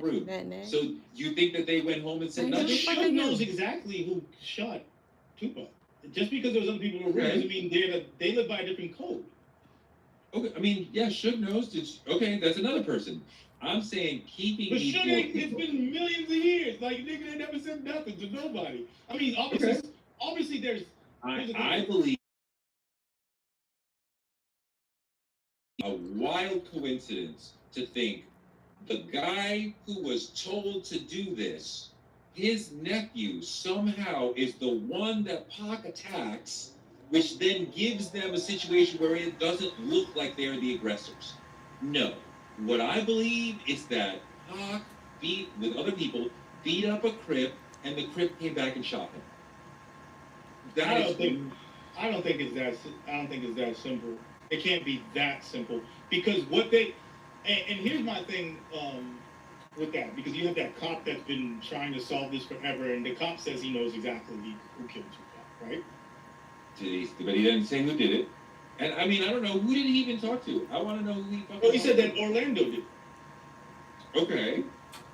So that's what the cop says. The cop has been the cop that had a documentary. They've been talking about this forever. Even Orlando. That's what I said. That's what we've been saying. And he says that, but they're saying that the documentary, what the documentary says, we don't know, is that it says that stick 'em up. Orlando tried to get Pac's chain at a mall or something like that and jumped him. Right. And then Pac saw him, they jumped him back, and then then there's retaliation. Because Puerto was offering $5,000 for a death row chain. I mean, so is that hard to believe for you? Snatching chains been part of the game since the early 80s. That is not hard to believe. Toure, you're not believable. Orlando had tried to do no, that. back then you would have got killed for snatching somebody's chain, nigga. We're in a sea of people in Vegas. Tell us about what life you don't know about. With and fights with just happens to have somebody who was directed to. I mean, to me, the pup thing becomes this overlay that PDiddy is trying to put on there to somehow slither out of this thing somehow. I don't disagree with that. If you just how's he slithering out of it? Things, that's not happening. What do they call that thing? This is where it starts with a P. I'm not great with legal language. I think, the profit.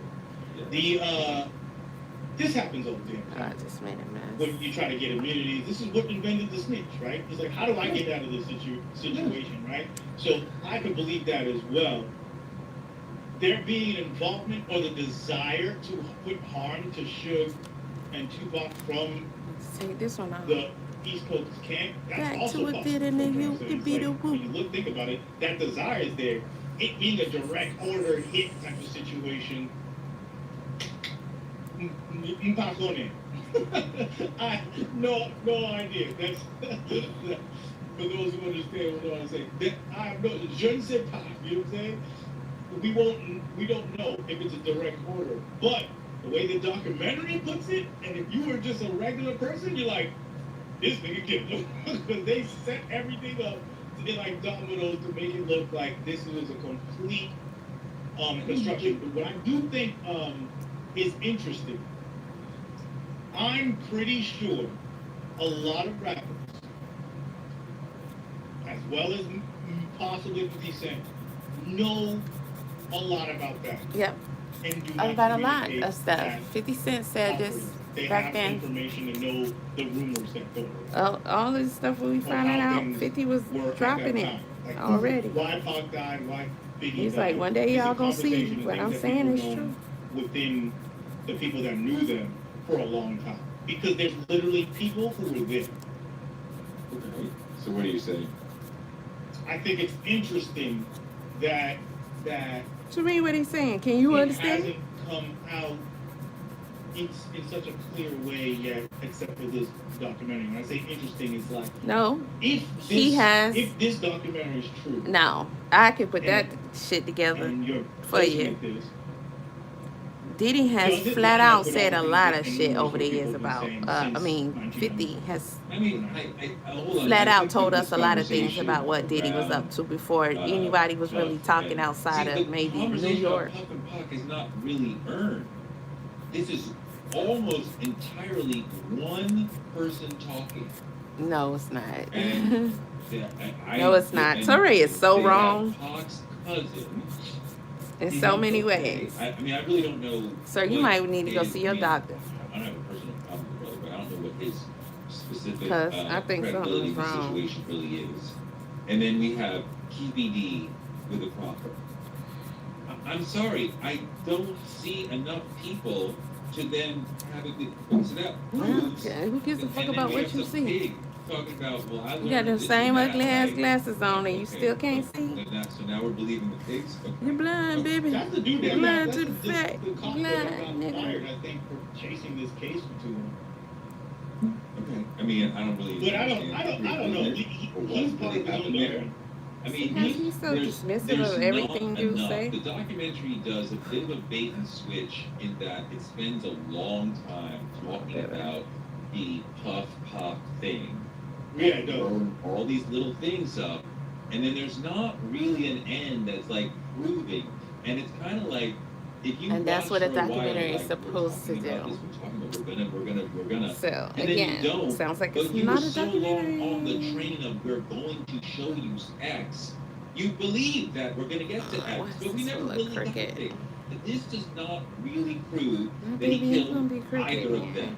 We're gonna be And cricket It together. can't prove it. Yeah, it doesn't.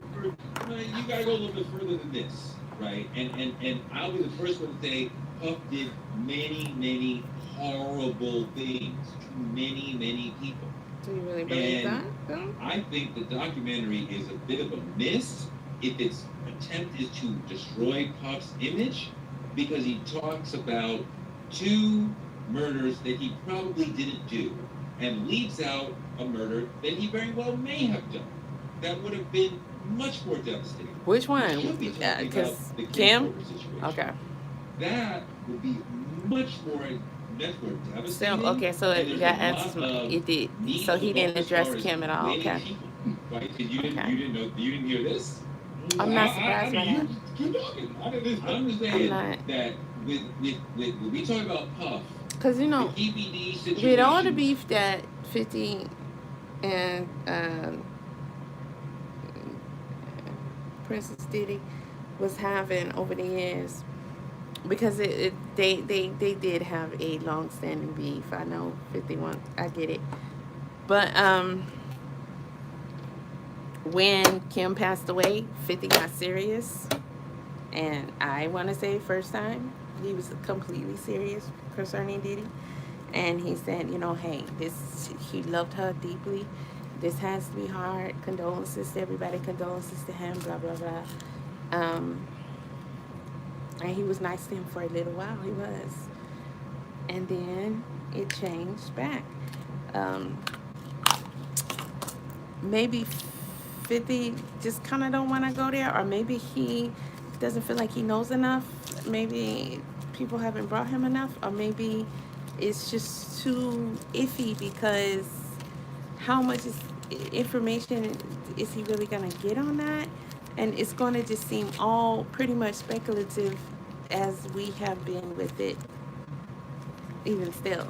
And it's kind of still leaves you at that almost square one type place, where you can say, we believe he did it, but you know, where's the proof? So without any more proof that could be more definitive, that could really, because and it's a lot you're gonna, to me, I feel like that one is way more complex.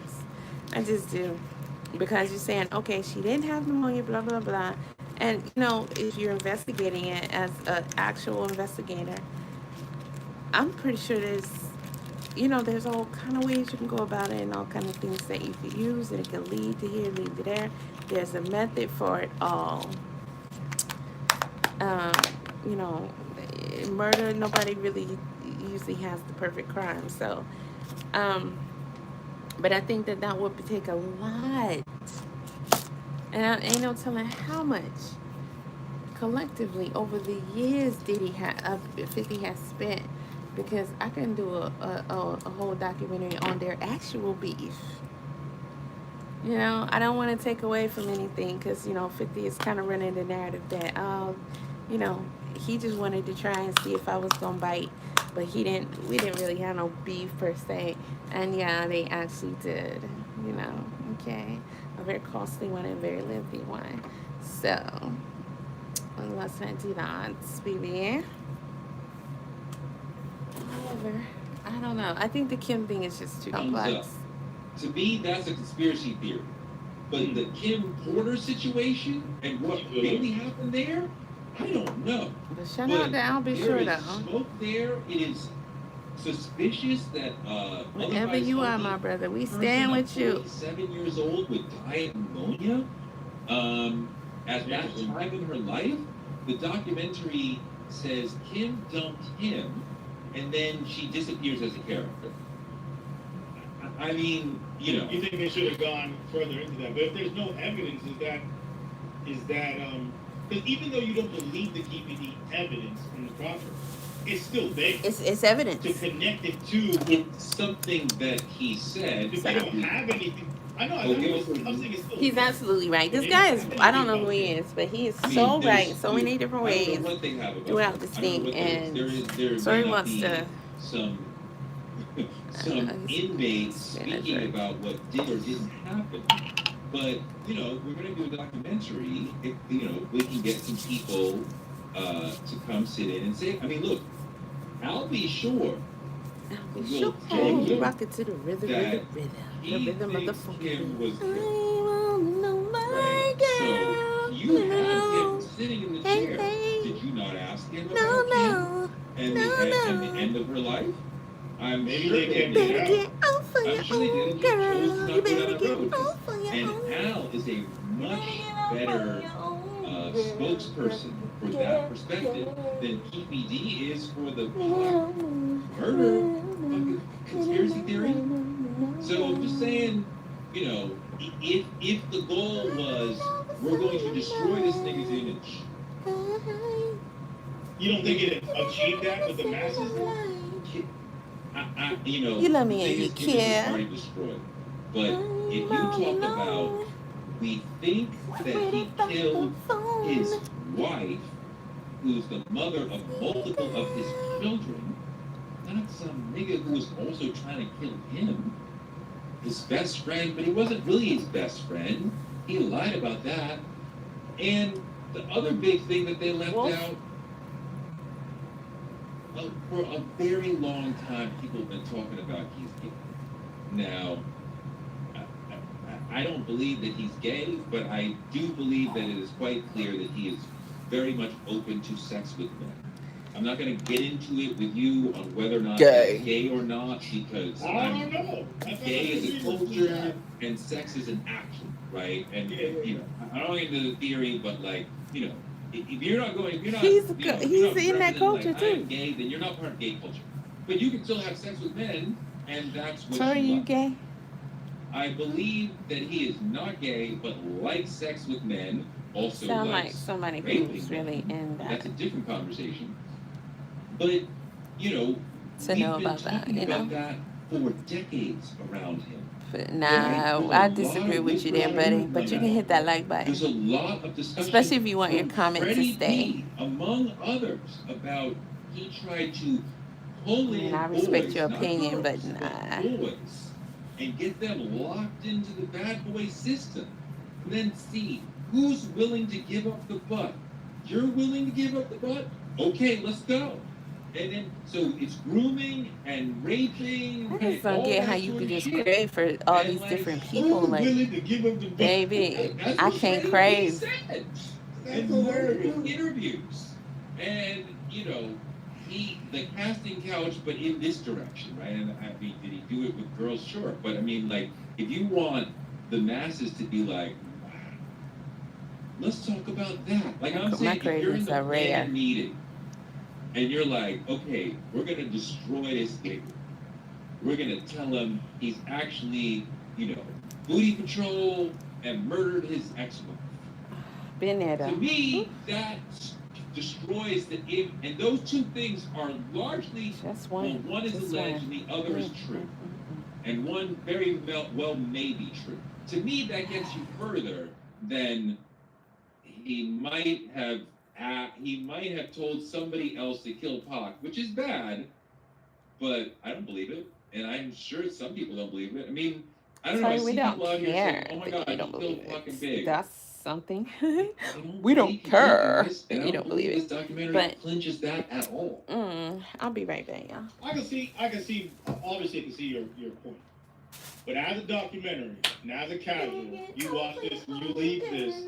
Like, I'm talking about, like, my mom, I'm talking about auntie, I'm talking about random white dude in Ohio. They're like, damn, this nigga PDiddy killed Pac and Biggie. That's just how they're going to think about this stuff.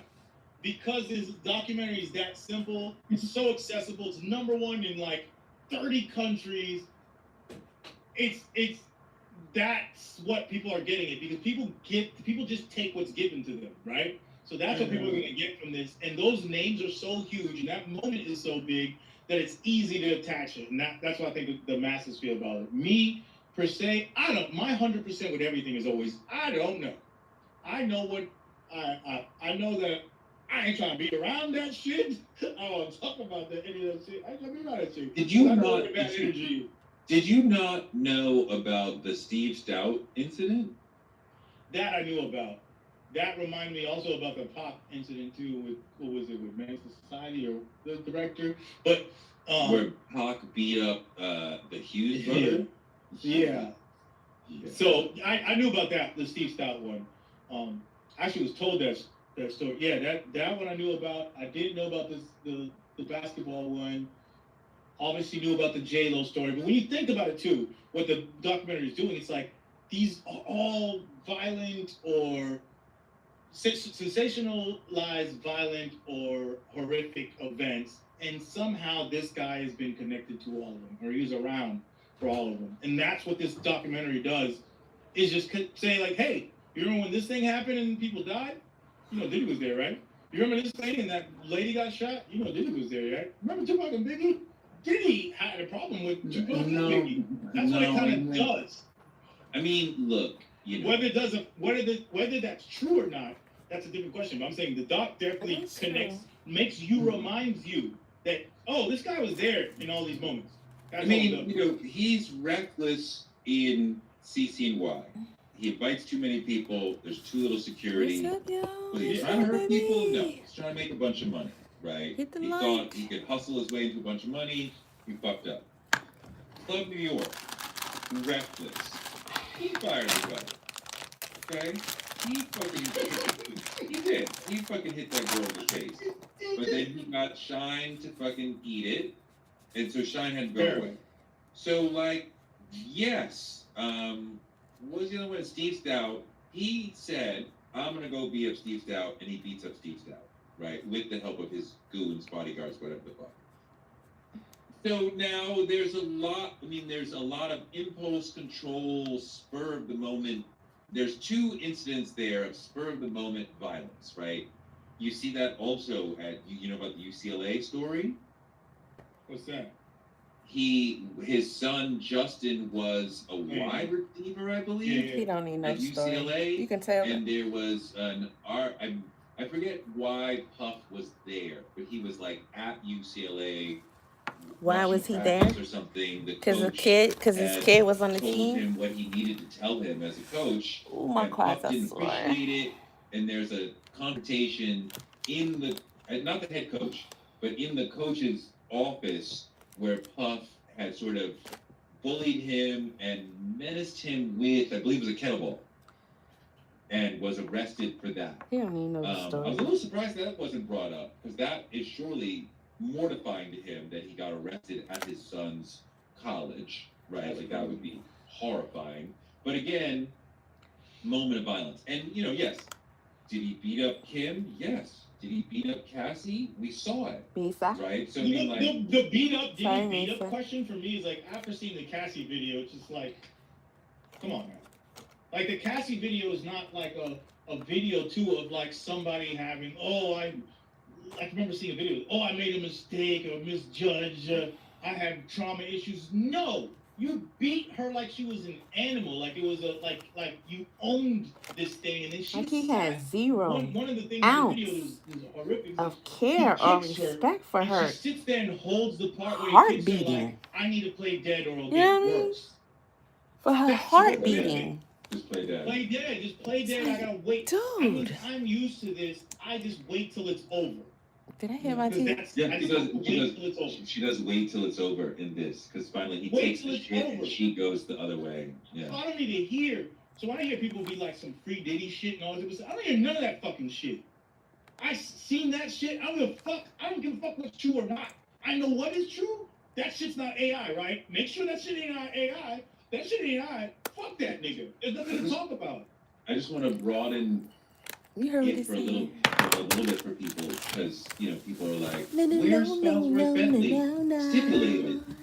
Stipulated. I was like, where's Groovy Lou? We see Groovy Lou hanging out next to Puff 6 and 5 days before the shit goes down. Where's Loon? Where's G-Dep? Where's Little Kim? There's a lot of, there's a lot of people, you know, we would have liked to see Shine speak, although Shine has told his story. Mace has still yet to tell his story. He's not gonna. Which is kind of interesting. I would have thought that maybe they would finally be able to get him to come and talk. He's still not saying shit. Jada That's Kid. my point about the people that know and are from that time period, who know like everything. They're from a different place in a different time period where what is they're not trying to talk. And it doesn't make sense for them to talk. Right, exactly. Perhaps, this dude here got all the sense, don't he? Not, but some of them are here and there. This guy has all the sense. I think that there's a Toure does whole not wealth of have. people who we've been expecting to hear from. I could also start throwing out names that y'all would not know. That, you know, people who knew Bad Boy folks from back, and not even from back then, but like from the later era, when Puff was the #1 star on the label, and shit was going haywire increasingly, and when it was really the Ciroc era, and not really the Bad Boy era, and he's doing crazy shit. There's people who I'm like, I know you know shit, I know you know shit, I know you, and like, I don't know. There's a lot of other people who have yet to talk. And now they're going to. We do see, just to tick off some of the other extraneous boxes, that yet again we have, again, I hate to be in the position of saying, yes, Puff's bad, but not as bad as that. But like, okay, Jaguar Wright, again, we've had a forensic look into Puff's life. There's nothing like what you talked about. There's no eyes wide shut, wild, white parties where there's like 100 people doing wild shit. That you were walking chicks out of the pre-coms. That nobody has that. Not even 50 Cent who's trying to hurt us. So what the fuck? Like there's no visuals, like all the tapes that they said they had. Tapes. Where's the tapes? I can't believe they couldn't get a video of a freak-off. Of all the shit they probably wanted, they're like, we want that. Couldn't get that, but they got a guy who was in there with them. But after I watched the trial, I'm like, did I learn anything from that guy, from the freak-off guy? Not really. They They made some eyes wide shut shit, like you said, before, and we were like, oh my god, this is some Epstein Island shit that's happening or whatever like that. And then the trial happens and it feels like, oh, this is a freaky ass nigga that's really just an abuser, financial abuser. He's violent. He's also tried violent to the point of like some things could be attempted, like even murder. Some of the violent things that they even said that he did. It's just that you can't prove that shit or get that nigga later on, right? Because they did say that he was violent and he was had all these freak-offs and sexual things, but it wasn't to the crime of racketeering and all that, which is what was in the court. So, but what people also like to say, to tick all boxes, people like to talk about the Ciroc deal, right? And how that Ciroc deal, my mom even brought this up. She goes, but weren't they, didn't the alcohol people try to like set them up? Like my mom, I was like, where are you getting this? Where are we getting this information? But she's just hearing things that she sees on Facebook or whatever. So many people believe that. Whereas, first of all, I think there's a little bit of truth in everything. I don't think that it's how people like to pray. The conspiracy theory thing, it's like the same way you try to make the freak-offs into Eyes Wide Shut, and it's just this. The same way you try to take the alcohol thing and make it like it's this giant conspiracy. It is the truth, though, that you are not getting protected financially in the same way that you were before when you're trying to go against the people that are your I don't know. I don't think this has nothing to do with liquor and the man and trying to get bigger. That's some black I wouldn't even conspiracy keep coming theory on his show that's trying to because keep us down. you because you feel away. This nigga is a sex addict. Shutting down everything homeboy got to say. And later, like, drug addict who had nobody's stopping him in terms of being able to do whatever he wanted. And he benefited massively from all the people who would do anything to be part of the circus. And I mean, like, the entertainment industry. And like, I'm pretty, I'm a rapper, I'm tough, whatever. I'll do anything to be part of this shit. And like, most people have a line. I would not cross, I would love to be a star, but I won't suck dick for it. I would love to be a star, but I won't, whatever for it. But there are people who are like, I would do that for that. And it may be sexual, it may be not sexual, some other sacrifice, some other way of you going beyond your line. But there are people who will go, and people like Puff are the sort of predators who see those who will do anything to be part of the circus and will find a way to pull them in and extract whatever you want from them. Be it monetary, where we have Babs saying the contract says you're going to be famous, but you're not going to get any money. Or be it sexual from somebody else, whatever, Cassie, whatever. But what do they say?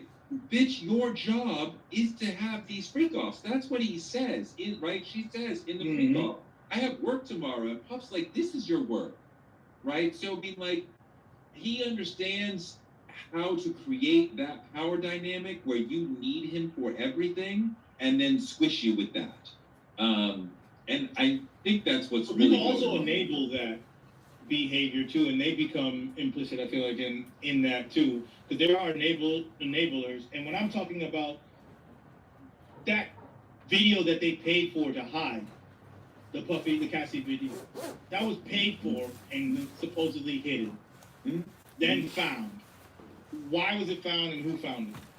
I mean, so if Puff paid, I forget how much it was. I think it was 100 for that video. 50. They said 50. Was it 50? Either 50 or 100. I remember in the trial they were like, he was supposed to pay a certain amount, and then he just came with more and gave them more because he was like, I'm gonna bribe you and you also. Okay, so then he would have taken that and probably taken it back to his house, right? And then I don't think they said they found that in the house. Who's they? Who found? You want me to tell you what happened? I'm telling you what happened. Yeah, go ahead. What happened? So do you know what happened to him? Possession of that after paying $50,000 to $100,000, he takes it back to his house.